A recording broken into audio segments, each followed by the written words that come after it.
Here today is Daniel Jacoby, who's the director who made No One Cried. It was the second film in the screening just before.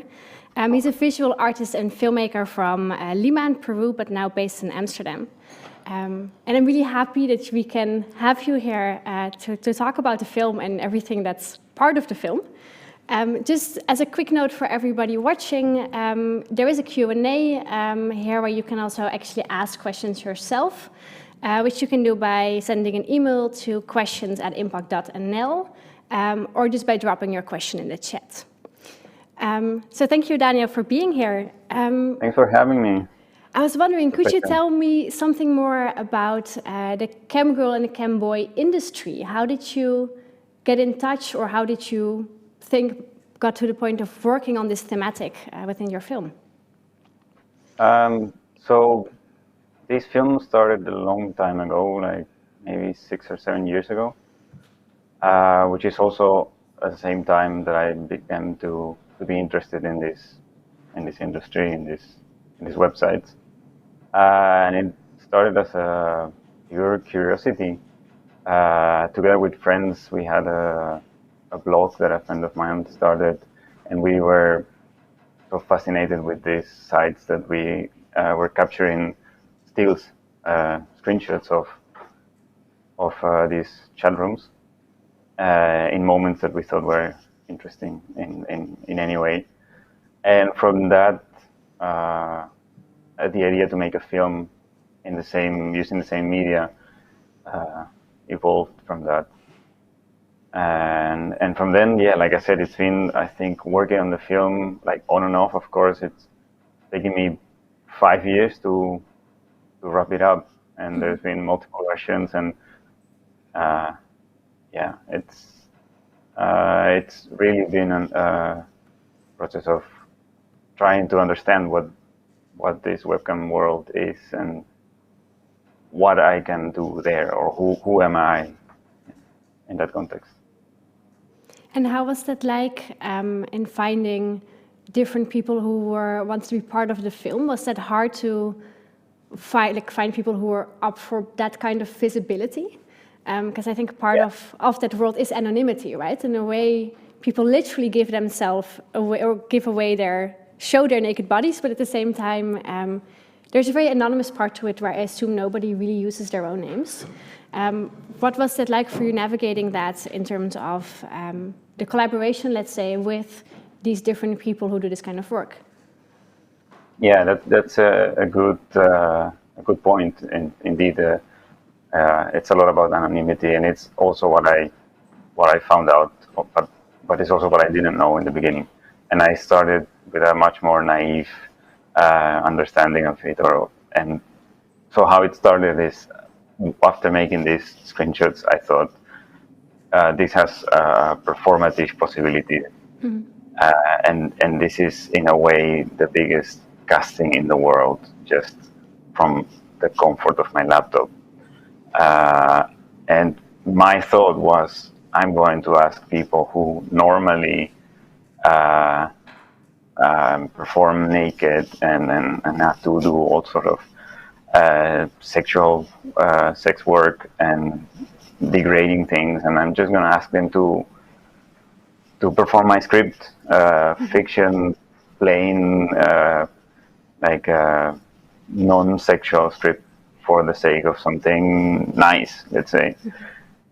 And people were really skeptical of my project. They felt they didn't feel comfortable, and that surprised me. And that took me really long to understand that it is it's a world, it's a platform that has its own codes, and I think it probably works because the codes are defined, and as a worker or as a user, you know what to expect. The rules are set for a certain type of interaction, but when somebody comes and wants to change those rules, even if they are supposedly harmful, playing by new rules can be threatening to anyone. So yeah, it was extremely hard to find people who wanted to be on board. And that's also how I started narrowing my selection of people to 2 or 3 with whom I had with a better click and who wanted voluntarily to be part of the project. And I started to discard everyone who I was just merely paying for. So I really wanted to only work with those who felt had something to say or had something to felt part of my project.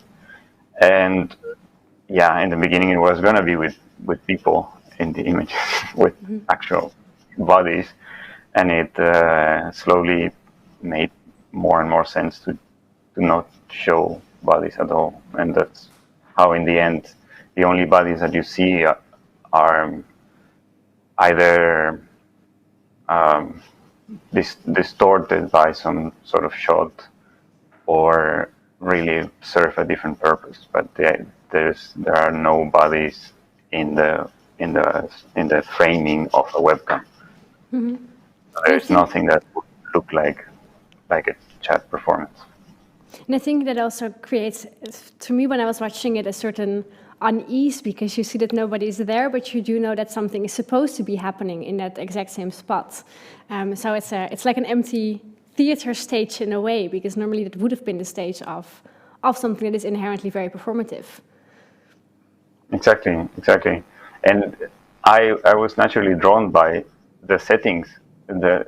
I still find it fascinating, and I still sometimes go in these rooms to just get inspired by how people just produce their own stages. And it's so full of, it says so much about people, what they decide to show behind them, that I thought this is already communicating so much, and then I can just leave the viewer to imagine the rest. And it really came naturally. It really took me, like I said, 5 years to figure out, okay, if I just show this, it is actually saying something. And I'm still figuring out what it is saying, but I think there's something powerful in that thing that just happened or is about to happen, but it's not happening yet. Yeah, that sense of anticipation. Yeah, and were there rooms or settings that you never really thought, like, that were very surprising to you? I can imagine that if you've seen a lot of these different rooms, at some point you see some kind of patterns between places that are very crazy and very decorated, and then spaces that might look very bland or maybe even a bit sad in terms of just an empty living room, an empty bedroom. What were things that really kind of that you saw that you didn't expect in terms of these settings and these spaces? Yeah, I think I'm more surprised by the things that are not sex related. Like I've seen, and the film doesn't have a lot of it, but you see a few dildos or toys or sex toys here and there. But they might be something you've never seen, but you expect to see that. So I'm a lot more interested in all the other things, the more mundane things, the more when you see something else than what you expect to see. Like when you see somebody having a huge collection of posters or figures that is obviously not what you would pay for when you enter this site. Like, it might contribute to the narrative, but it's probably not the figures that are going to turn you on. But they are there, and sometimes if you pay attention, you see lives of people. You see this person has probably dedicated a lot of time or a lot of effort or has a huge imagination. Or you see, like, the more elements in the image show you what happens outside of this context, what happens when the person is not performing. That's, I think, what interested me most. And in the film, I've tried to connect rooms by elements. So you see sometimes like the gaming chair.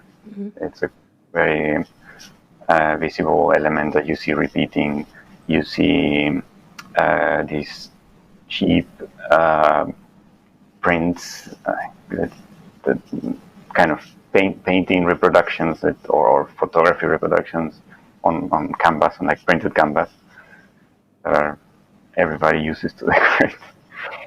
And those elements are very obvious, but then there are smaller things that you might not notice in the first watch.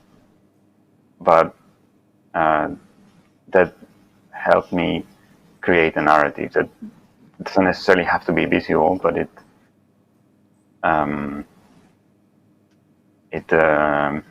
pulled me in certain directions that I would have otherwise not gone. Mm-hmm. So what I was thinking about myself a lot when I was looking at the film is how, on the one hand, so because you see these very intimate spaces, and then in a way, I can imagine it to be a very empowering job for someone, because they can make their own decisions and it is in their own safe space that they have control over. And everything is mediated by the screen, so there is maybe a certain sense of safety and of control over what's going on. But then I also wondered, because it does look so private, and like you mentioned before, like these private objects that really aren't about the job, but they're just about someone and their personality in their house, also made me think that in a way, I can imagine it's a very precarious job. How do you kind of see these both ends of the spectrum of sex work, and how they both come back into this industry? Yeah, I think they are both there, or I believe they're both there, but at the same time, I don't think because I've made this film, I know this better than anyone else.